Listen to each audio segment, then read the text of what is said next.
Wake up, West Georgia. It's time for the podcast powered by Coffee and Mountain Dew. The Morning Five with Bryce Sparling and Billy Lindahl. Fat, drunk, and stupid is no way to go through life, son. The holiday hoobie wuddy. That's the only time in your life you're going to hear short is better than long. Bigger package. Your brain has the shell on it. You eat pieces for breakfast? We got some hardwood. Collegiate? I don't know how long this is going to last. Good morning, West Georgia. Welcome in on this beautiful Monday holiday edition of the Morning Five, brought to you by Parian Law Group. Billy, that is a new sponsor we have for the podcast. Yeah, our thanks to Cade Parian, a buddy of ours, and we can't thank him enough. We've got some big things coming, and the Parian Law Group we might be using. Nobody wakes up thinking, man, hope I hire a lawyer today. But hey, life happens. Don't call one of those big city law firms. They don't know what you want, and they don't know where you live. They have the overused slogans. They use 1,000 billboards. We have a top-notch law firm right here in West Georgia. Parian Lawyers with offices in Carrollton and Bremen. They deal with personal injury, workman's comp, and everything in between. Find them at callcadenow.com. That's CALLCADENOW.com. Local lawyers, catchy slogans, a few billboards, big results. Today is President's Day. It is a national holiday. A lot of people have it off. I have it off.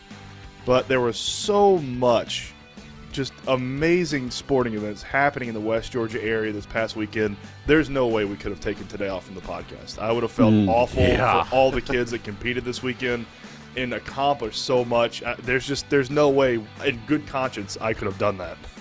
Yeah, there was so much going on, including 4 championships? That's right. Out of the 5 that we said we were going to have. So Yep. I'm perfectly fine doing this podcast on a holiday morning. And we're going to start off the morning talking about Trae Young and the three-point in the All-Star game. He did okay. He didn't win, but he did okay. Trae finished in third in the first round of the three-point contest. Top 3 make it on. He made 22 three-pointers. He was in third, but the top 3 advanced. And Trae did make it to the final round of the three-point contest. He finished tied for second with Luke Kennard. I believe he was at 23. I believe he made 23 of his shots, as did Luke Kennard. And Kyle Anthony Towns made 26. He made 3 more threes than Luke Kennard and Trae. And Karl Anthony Towns was the one guy in this three-point contest that I gave 0 shot at winning. Yeah, he did. So it shows how much Roll I know back about the tape. basketball. Yeah, I said it was going to be Patty Mills or Luke Kennard or Trae Young, and it was Karl Anthony Towns, and he was the one guy I was like, nah, I don't think he's going to win. There's no way. And Karl Anthony Towns is like, haha, screw you, Bryce Sparling. He did it just in spite. He listened to that podcast on Friday and was like, I'm gonna show Bryce Sparling of Villa Rica, Georgia, just how good I am at basketball. So congratulations to Karl Anthony Towns. I believe I should get some congratulations for lighting that fire under him in the three-point contest. And then Trae on Sunday also participated in the All-Star game. 13 points, 10 assists, 2 rebounds, 2 steals, kind of what you expect out of an All-Star game. Good showing for Trae. Hopefully he went there and recruited some of those players that were there. The story of the All-Star game, though, was Steph Curry. 50 points and went 16 for 27 from beyond the arc. 16 made three-pointers is an NBA All-Star game record, obviously, because back when the All-Star game meant something, people played defense. It doesn't mean anything now. And like I said on Friday, I did get this right. Steph Curry did win the MVP. You did say that, for sure. And let me go back to what you were talking about, how, you were talking with Trae Young needing to recruit. What are your thoughts on Karl Anthony Towns coming to Atlanta? Yeah. I mean, you're going to have to figure out something with Okongwu, Clint Capella, and John Collins. I know Collins is signed for a while, and I think Clint has 1 more year after this year. Okongwu has 1 or 2 more years on his rookie deal. I wouldn't mind seeing Cat come to Atlanta. I think he's a good player. I like him, and I think he would fit in well with the locker room we have here. It was just something I was thinking of, that one may be in the future, just because I'm not sure. I think he's only got 1 more year left on his contract. Yeah, I believe beyond he's this year. I believe he's a free agent in 2024. So yeah, it'd be one more. Yeah, I wouldn't be adverse to that if the money's right and the slot's open. All right. So yesterday, Atlanta United finished up their preseason 4-0 against Birmingham. Good job. Yep. That's exactly what you wanted. And they continue to do exactly what you have said since the get-go. Stay fit, continue to look good, and they have. Yeah, and yesterday, Joseph had 2 goals. 2 of the goals that were not scored by us, they were own goals by Birmingham. Everybody stayed fit. They look good. The new wingback we have, he's probably going to start on the bench. I don't believe he'll be a starter. Wiley, kid is fast. Kid is really fast. He's going to kind of take the place of George Bello, and I think he's kind of the heir apparent for Miles Robinson once Robinson leaves. But he will be filling in a lot for Bello this year now that Bello's gone. And Gutman, he's probably been the most impressive player, in my opinion, in this entire preseason. He has played well every single game, very limited mistakes. And Araujo, man, he just looks like he's so close to putting everything together and really having a Miguel Almiron type season, which is going to be so complimentary to the way Joseph plays. I think Araujo is in a spot to really blossom. And this team, it could be really, really good. I just wish we were going into it with more of our first choice lineup fit and ready. Almeida is still not fit and ready. Moreno's the same thing. We have 1 or 2 defenders that aren't, kind of at match fitness. But it's something that I believe a month or 2 into the season, this roster will really come full circle, and you'll see how talented this roster is that they've put together. And in my opinion, this is a roster that's just as talented as the roster when Atlanta United won everything, when they won the championship. This roster has that ability, has that talent. They're young. A lot of them are young and hungry, and then the other half of the team are wily old veterans. So those 2 combinations should lead to success, in my opinion. I mean, you mentioned the Almiron comparison, and I got chills. I was like, That's what Araujo reminds me of. I love the kid because he is never, ever, ever, ever, ever, ever, ever, ever afraid to shoot, ever.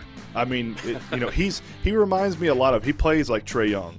And, as soon as Trae Young crosses midcourt, he'll shoot if he wants to. Araujo's the same way. As soon as he gets within about, maybe 15 to 20 feet in front of midfield, he might shoot from anywhere. And, I mean, he's so close to putting it all together. All right, Bryce, we have some scores from Friday. As we mentioned, it'd be awful for us to not be able to talk about this because there was so much going on this weekend. All right, in basketball, Haralson County girls beat number 4 Temple 50-36 in the 3rd place game. And then Heard County lost to Callaway 69-47 in the championship. That's in the girls. Yeah, in the girls. Heard County. Yeah, so Callaway. Unfortunately, that ended. Heard County will host a playoff game coming up this week. So, and we'll have all those rundowns of who and when and where tomorrow, as they will. Most teams are playing tomorrow. Some are playing on Wednesday. Right. Number 1 seeded Central beat number 2 Northwest Whitfield 61-58. There's another championship, guys. And I'm going to go on a small rant here. This is ridiculous. I understand that the region probably voted to have these games at Northwest Whitfield, but the fact that Northwest Whitfield was wearing their home jerseys and Northwest Whitfield was also the home team on the scoreboard when Central is the number 1 seed, I understand Northwest Whitfield was at home and they were playing at home. I understand that. But they were not the number 1 seed. They should have not had first jersey choice, and they should not have been the home team on the scoreboard. That is a gigantic fail by whoever puts together these region tournaments. That's ridiculous. I was watching this and I was triggered sitting at home watching on my computer. I'm like, that's stupid. Why would they do that? And that wasn't the only thing that triggered you on that game. So. That is very true. But despite everything, Central traveled 16 and a half hours in 2 days and went up there and won a region championship. Congratulations to those boys, and a great game. One of the most entertaining games of the weekend. The girls, however, lost to number 3 Heritage 51-36 for the 3rd place game. So, like we said, we will have all your breakdowns of the state playoffs tomorrow. Carrollton beat Hillgrove 8-4 in baseball. Ace Williamson 2 for 4, 2 runs, 2 RBIs. Harrison County beat Ranburn in baseball on Friday. Villarica lost to Landmark 13-0. Bremen beat North Paulding 3-1. Haralson County lost to Chattooga. Bremen beat North Paulding 3-1 in soccer. I'm sorry, guys. It's early. Do we already need to do another cup of coffee segment? Maybe. Good Lord. Haralson County lost to Chattooga in girls 7-3 in soccer, and then the boys turned around and lost to Chattooga 5-0. Carrollton beat McEachern 18-1 in lacrosse to get their season started. Congratulations there. Or that's the second game. So yeah. And then Carrollton beat Greenbrier 17-3 in girls in lacrosse. So that's a huge game for Carly Colquitt, Libby Hall, and Olivia Mason for the Carrollton lacrosse game, our team. And not to kind of keep going, but I mean the scores, the games on Saturday and Sunday, just as good as the Friday night games, if not better. And by the way, these games over the weekend are brought to you.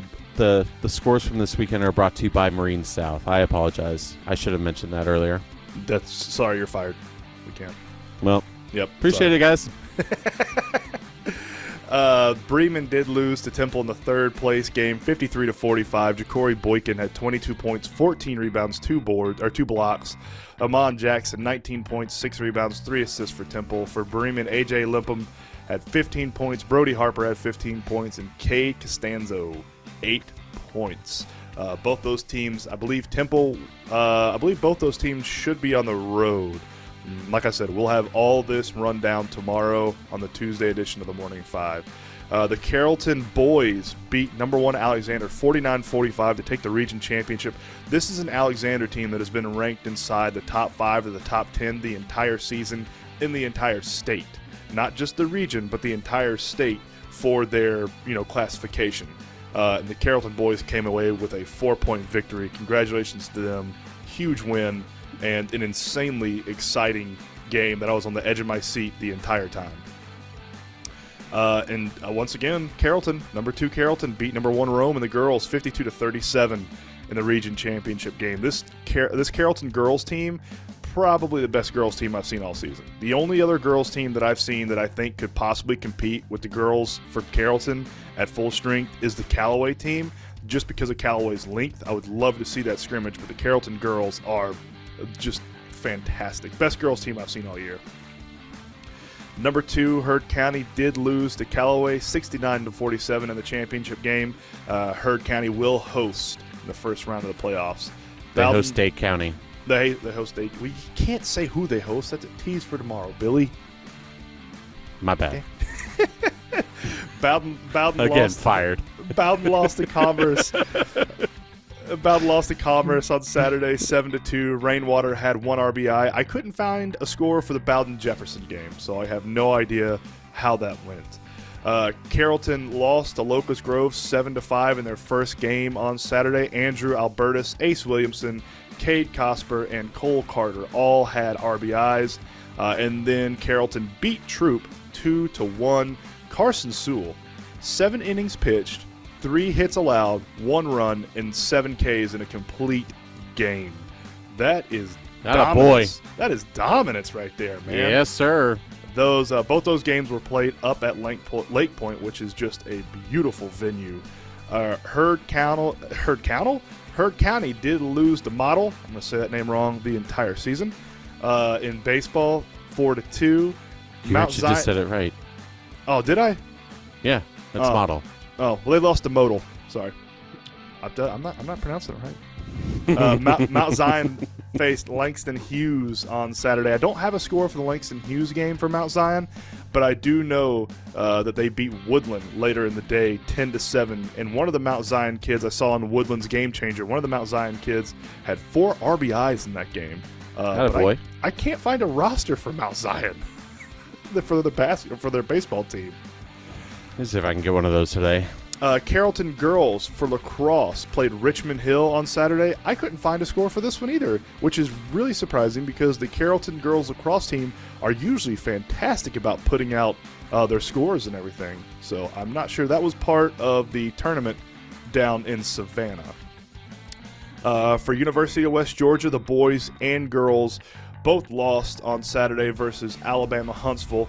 The boys lost 61-59. Kadeem Jones had 21 points and 5 rebounds. The girls lost 77-72. Sierra Carter had 15 points, 5 rebounds. Mariah Holder had 13 points, and Jalen Austin had 6 points and 15 rebounds. Not a good weekend for University of West Georgia as a whole. The boys played 3 games, and they lost all 3 to West Florida. They lost the first one 10-7. Davis Schwartz had 4 RBIs. They lost the second one 8-4. Brody Wortham had 2 RBIs, and they lost on Sunday 7-6. Sam Ladner had 3 RBIs. And kind of rinse repeat, unfortunately, for the University of West Georgia softball team against West Florida. They played 2 games on Saturday. They lost to West Florida 9-1 on the first and 11-3 in the second. And then in the third game of the weekend for the girls against West Florida on Sunday, they lost 5-0. And unfortunately for West Georgia, those games are all in conference. Yep. So that's not a good start to their conference season. I do have an update on the Carrollton lacrosse. They lost 19-11 to Richmond Hill. Okay. And that was in the Savannah tournament. Right. And that is all the scores we have from the weekend, brought to you by Marine South. All right, we got scores and events tonight. Well, not scores, but we got events tonight. Can we maybe we can predict scores. Maybe that'll be the new segment. God, I am horrible at being Ron Burgundy. Bowden versus Douglas County baseball is at 5:30 tonight. Temple is at McEachern at 4. Also in baseball, and then Villarica is at East Paulding at 5:55, all in baseball. On the pitch, the soccer pitch, Bremen faces Northgate at 7. The boys and the girls kick off at 5 against Northgate. Both of those are in Bremen. Carrollton will face Hewitt Trussville at 5, and that's it. That's all we got for tonight. Is that a real school, Hewitt Trussville? I saw it on it on the schedule, and I'm like, what is this? A school that teach you how to work on printers? Is that like Hewlett Packard's like satellite school? Hewitt Trussville? That doesn't sound real. Sounds like a Bryce, I need school. another cup of coffee, man. Oh man, Like, let's bad. do it. Let's do it. A great start. So we talked about all the accolades for the basketball teams. We know the Carrollton girls lacrosse team is starting off strong. Great start for the Lady Trojans in golf this weekend. They took 5th place out of 20 teams in a 2-person best ball format. Adeline Laney and Marissa Johnson took 4th as a 2-person team. Emma McCoy and Emma Allen played some great golf as well. So congratulations to the Lady Trojans golf team. I am an avid golfer, so I know how hard it is to literally do absolutely anything on the golf course. All right, on Saturday night, the Villarica Wildcats gymnastics team hosted a home meet and had a great showing as a team. In the vault, Kaylee Smith and Kenzie Ellsbury took 1st. Gracie J. Sauls and Addison Baird took 2nd. And then Alana Barker took 3rd on the vault. For the bars, Kenzie Ellsbury took 1st, Callie Smith took 2nd, and Gracie J. Sauls took 3rd. For the beam, Gracie J. Sauls took 1st, Callie Smith took 2nd, and Alana Barker took 3rd. And these are all placing guys. This is awesome. For the floor routine, Gracie J. Sauls took 1st, Callie Smith took 2nd, Kenzie Ellsbury took 3rd. All around, 1st overall, Gracie J. Sauls. 2nd was Callie Smith. And that's how great the Villarica gymnastics team did this weekend. That Gracie J. Sauls, that young woman seems to be a very good gymnastics person. Yes. I mean, Gymnast. that's in the top 3, and like everything Yes. we read right there. That's insanely impressive. That is great. I've been to a lot of gymnastics meet. I don't understand how any human can contort their body in the way they do some of that stuff. It just makes me hurt. It makes me like, if I did any of that stuff, I'd be in the bed for a week with my entire body hurting. It's crazy. Today in history, in 1985, the largest NBA crowd to date happened in Atlanta. 44,970 people. I believe that was at the old Omni back in 1985. I believe that's where the Hawks were playing. That place was beautiful. If you haven't seen it, look up some old pictures of it. It's really cool. They beat the Detroit Pistons 122-118. Dominique had 30 points, 5 rebounds, and 2 assists in that game. Spud Webb was on the bench and had 2 points. So, there you go. Good old Neek. Good old Neek. All right. I love the Omni. The Daytona 500 ran yesterday, and like I've said, I cannot wait for the next episode of Track Talk to be released later this week. That will probably talk about this. Oh, but it definitely will talk about this. Austin Cindric wins the Daytona 500 for the first time in his career. 7 of the top 10 were all Fords. And then 2021 NASCAR champion Kyle Larson finished 32nd. So, yeah, there's your Daytona 500 update. Austin Cindric, a rookie out of Columbus, Ohio. There was a big wreck on the final lap. Good racing. We'll break it down a lot more on Track Talk. That doesn't sound right. What? A big wreck at Daytona. That doesn't sound right at all. Like, that never happens. No, that's not. They don't race around the entire time talking about the big one. I really thought, stupidly enough, I thought they were going to get away without having a big one, and it happened. There was a big one, maybe about 20 laps left, and then another one with like 2 laps left. So, like Dude, I said, I saw one in the ending of the first stage. No, that wasn't a big one. No, I saw one at the end of the first stage where the dude went up on the roof of his car. There was only like 7 cars involved in that one. That wasn't a big one. No. Once you get up in in the double digits, that's the big one. 7 cars, that's baby stuff. That's not the big one. Joaquin Neiman wins wire to wire at the Genesis Invitational at 19 under. He could not hit a ball wrong all weekend. It was insanely impressive. I thought Matsuyama there was going to catch him on Sunday. He didn't. Neiman just kept playing just phenomenal golf, and he couldn't be touched. For the first 3 rounds, it's probably the best golf I've seen anybody play in a PGA Tour event, so congratulations to him on his win at the Genesis Invitational. And something that's not on the sheet, Billy, Tiger Woods hinting at his return. Not sure when or where, but he's going to be back on the PGA Tour at some point. Yeah, he said that he's going to show up to the Masters Champions Dinner, but he said that a lot of things have to happen or have to go right in order for him to be able to play in the Masters. He will not be in the Masters this year. Yeah, the Masters are about a month and a half away from right now. So, whew. Hold on, I can tell you exactly because I have a countdown on my computer. 45 days away. 45 days away from the Masters. Tiger will not be in that. He might be in one of the shorter, flatter tournaments that the PGA Tour comes in. I don't think Tiger will ever win another major, but another PGA Tour victory, I believe, is in the cards for Tiger Woods. And finally, the USA wraps up its Winter Olympics. They finished 5th in the medal count with 25. It's a horrible showing. It's pretty terrible. Yeah, it's not. Let's be real. It's not great. I want to congratulate Alana Myers-Taylor for winning, I believe, 2 medals in this Olympics. West Georgia's own. That is fantastic. But yeah, 25 medals, finishing in 5th. That's not what you expect from the USA athletes. But I mean, what can you do when the people dope and take steroids and everything, get popped for it, and then the IOC is just like, yeah, whatever, keep competing. We don't care about fair play or people taking banned substances or anything like that. So I mean, I don't think Norway's been popped, but I know Russia, who finished ahead of us, had a couple athletes that popped for steroids. So it is what it is. We compete fairly, and they don't. You're going down that rabbit hole again? Nope. No, I'm not. Okay. I'm refraining. I'm not gonna get up on my soapbox Good. today. It's too early for that. Yeah, good, because like we don't need to get our new sponsor in to make sure that you say the word allegedly. No, I throw accusations pointed and direct. I don't say allegedly. my accusations are sharp, pointed, and direct to people.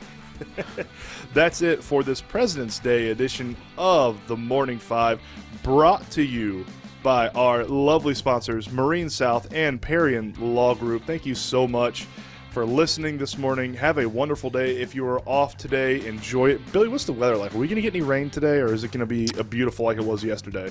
We're getting rain today. Oh, Look for rain in the afternoon, and it's going to carry over. But hopefully we'll have some time later this week so we can be on the field, because like we mentioned last week, our boys have a tournament this weekend. Yeah, need to get out there. Need to get some fielding done for sure. Also, just a little bit of a tease. We completed at least 2 interviews yesterday, and we've got another at least 2 today that we will be releasing 2 more podcasts today. So be on the lookout for that. We talked with head coach Tyler Wright and head coach Kenny Edwards of Mount Zion and Central, respectively.